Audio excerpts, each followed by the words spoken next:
បាទជំរាបសួរបងប្អូនទាំងអស់គ្នាបាទថ្ងៃនេះខ្ញុំបាទនឹងតាក់បង្ហាញតាក់ទងជាមួយម៉ាស៊ីន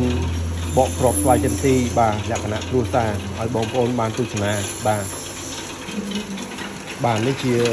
ម៉ាស៊ីនដែលយើងប្រើប្រាស់ជាលក្ខណៈគ្រួសារម៉ាស៊ីន4កវិតបាទហើយម៉ាស៊ីននេះគឺយើងផ្គត់ផ្គង់នឹងផ្ដល់ជូនភ្ញៀវនឹងច្រើនមកហើយបាទជាង6ឆ្នាំហើយដាក់មកបាទនេះក៏ស្វាយចន្ទីយើងគាត់ដាក់ចូលនឹងមកពេញមកគឺម៉ាស៊ីននេះបកឲ្យខ្លួនអស់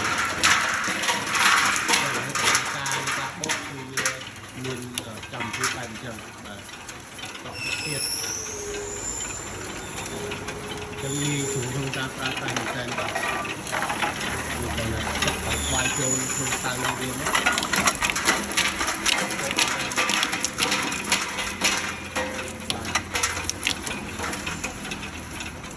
សម្រាប់ភ្លើងក្នុងការប្រើប្រាស់គឺយើងប្រើភ្លើង220បាទភ្លើងតូច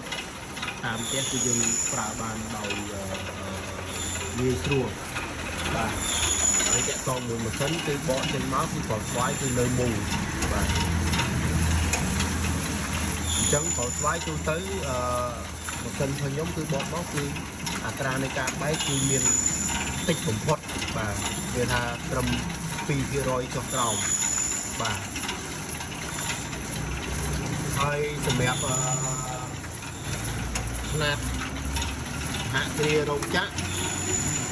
យើងមានការរើសទំហំទៀតបាទអញ្ចឹងអត្រាការបែកកាត់បន្ថយតិចទៀតទៅទៀតបាទអរគុណច្រើនជំរាបលាបងប្អូនរងចាំទស្សនាក្នុងវីដេអូខាងបន្ទាប់ពីនឹងទៀតបាទអរគុណ